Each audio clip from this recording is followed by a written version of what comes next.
नमस्कार दोस्तों। नया साल है, नई जिम्मेदारी और नई उमंगों के साथ उन जिम्मेदारियों को पूरा करने का एहसास। परंतु कल 1 जनवरी को जो तस्वीरें देश भर में सामने आई, एक ऐप के रूप में जहां पर मुस्लिम महिलाओं की बोलियां लगाई जा रही है। जिस तरीके से भारतवर्ष 2014 के बाद हिंदू राष्ट्र की ओर बढ़ रहा है, विश्व गुरु बनने की होड़ में दिन रात एक किए हुए है। मेरी मानिए तो इस राह में ही ये बुल्ली डील्स नामक ऐप जो मुस्लिम महिलाओं की बोली लगाई जा रही है, उसमें एक कड़ी है। जिस तरीके से लोग आज परंपरा संस्कृति के नाम पर पुरानी चीज़ों को थोपने का प्रयास करते हैं, अगर नहीं माने तो कैरेक्टर असैसिनेशन का प्रयास किया जाता है। ये कदम उसी की ओर बढ़ता एक कदम है। दोस्तों, ये घिनौना काम जो कर रहे हैं उनके लिए तो ये मात्र एक कदम है, लेकिन जो हिंदुस्तान भारतीय आवाम इस चीज़ पर चुप्पी साधे बैठी है, उसे एक दिन क्या कुछ भुगतना होगा, इसका इल्म भी वर्तमान भारतीय जन समुदाय को नहीं है।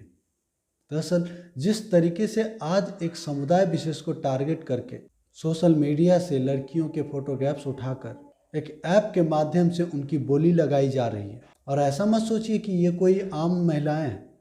दरअसल ये सभी वो महिलाएं हैं, उन महिलाओं को टारगेट किया जा रहा है जो सोशल मीडिया पर सरकार के खिलाफ आवाज़ उठाती है, गलत के खिलाफ आवाज़ उठाती है। और इन तस्वीरों में बहुत सारे तो विपक्षी दलों के नेता हैं।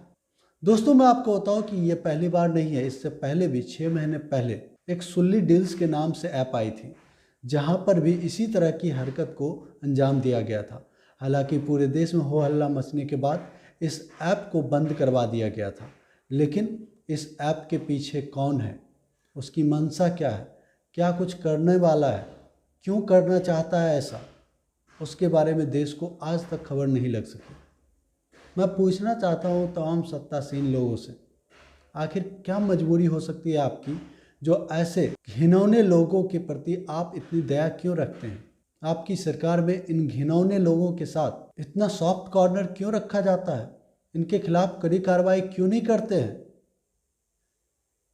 क्या सिर्फ ऐप को बंद करवा देने भर से इन महिलाओं के कैरेक्टर असैसिनेशन का जो दर्द है वो वापस आ जाएगा? और इस बार भी यही हो रहा है। जरा सोचिए, किसी महिला के भाई हैं, किसी के पति हैं, किसी का अपना परिवार है, जब वो अपनी पत्नी के, अपनी बहन का तस्वीर बिकाऊ महिलाओं के लिस्ट में देखेंगे तो उन पर क्या गुजरेगी? वो महिलाएं समाज के लिए तो छोड़िए, अपने लिए अपने घर में आवाज़ नहीं उठा पाएगी कभी। जो लोग ये दलीलें देते हैं कि आखिर मुस्लिम महिलाएं बुर्का क्यों पहनती हैं, अगर वो सच में चाहते हैं कि मुस्लिम महिलाएं बुर्का ना पहने और समाज में अपना सिर ऊंचा करके चले, तो फिर इस तरह की हरकत क्यों किसी एक कम्युनिटी को टारगेट किया जा रहा है? अगर किसी की सोची समझी चाल नहीं होती, षड्यंत्र का ये हिस्सा नहीं होता, तो दूसरे अन्य धर्मों की महिलाओं की भी तस्वीर हो सकती थी। लेकिन सिर्फ और सिर्फ एक कम्युनिटी के लोगों की, मुस्लिम महिलाओं की तस्वीरें वहाँ पर जारी की गई। दोस्तों, मुझे नहीं पता कि पिछली बार क्या कार्रवाई हुई, शायद अगर होती तो पता चलती ना, नहीं हुई इसीलिए पता नहीं। और इस बार भी मुझे नहीं लगता कि कोई कार्रवाई होगी, क्योंकि ये निर्लज सरकार है।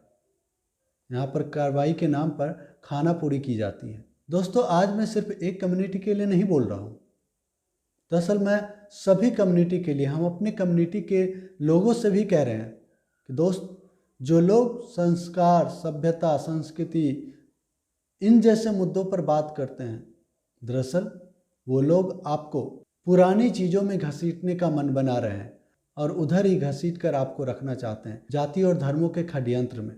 वो चाहते नहीं कि जाति प्रथा इस देश से कभी खत्म हो। वो चाहते नहीं कि धर्म की जो बैरियर है वो ये समाज तोड़ पाए। वो नहीं चाहते कि ये देश भाईचारा के साथ आगे बढ़े। नहीं तो सभ्यता, संस्कृति, प्यार, मोहब्बत किसे बुरा लगता है, मुझे बताइए। और ये बातें ढिढोरा पीटने की तो हरगिज नहीं है। अगर इस देश के सत्तानशी जो राजनेता हैं, अगर वो लोग ही सभ्यता संस्कृति के मूल्यों को पहचानने लगे, उस पर चलने लगे, तो मुझे लगता है कि इस देश के लोगों को उस रास्ते पर चलने में कभी गुरेज नहीं होगा। लेकिन अफसोस, उन लोगों के मुंह में राम बगल में छुरी होती है, और ये देश की जनता भली भांति समझती है। परंतु दुर्भाग्य की बात यह है कि आज जनता में भी बंटवारा हो चुका है। लोग सत्ताधीशों का बचाव करने लगे हैं। आपने देखा किसान आंदोलन के समय दिल्ली पुलिस लठ बजाओ हम तुम्हारे साथ हैं। ये कौन लोग हैं जो किसानों पर लठ बजवाने की बात कर रहे थे? और आज सरकार थूक के चाट ली ना। कहाँ गए ये लोग? सरकार ने वापस ले लिया वो कानून। अब तुम वापस से वो कानून लाने के लिए बैठक क्यों नहीं करते हो? धरना प्रदर्शन करो। तुम्हें क्या हुआ है? तुम तो सही थे ना, ये सरकार सही थी, तुम सही थे। वापस से आओ, धरना करो। लेकिन तुम नहीं करोगे, क्योंकि तुम जानते हो कि तुम्हारे अब्बू जान अजीमो शान शहंशाह गलत थे, लेकिन तुम्हें जिद थी। तुम्हें तो देश से कोई मतलब नहीं, देश बर्बाद हो रहा है, बर्बादी नहीं दिखती। तुम्हारी अंधभक्ति है, इसकी दवाई नहीं बिकती। तुम तो जानते हो तुम्हें और कुछ नहीं। अगर पागलपन में भी तुम्हारा बादशाह कुछ ऐसा बात कह दे तो वो भी हाँ हाँ जहाँ पना तो सिगरेट हो कहोगे। तुम्हारी औकात ही यही। बहरहाल साथियों, ये तो अंधभक्तों के लिए हमारा गुस्सा था, लेकिन जिस तरीके से हमारे समाज को ये तोड़ने की कोशिश की जा रही है, आप सबसे यही कहूँगा कि जहाँ भी ऐसे लोग मिले उनकी शिकायत करें, चाहे सोशल मीडिया पर क्यों ना हो। शिकायत तो ज़रूर करें। आज न कल सरकारें बदलेगी, फिर से जाके मिले प्रशासन के लोगों से और फिर कार्रवाई होगी। रिपोर्ट ज़रूर करें।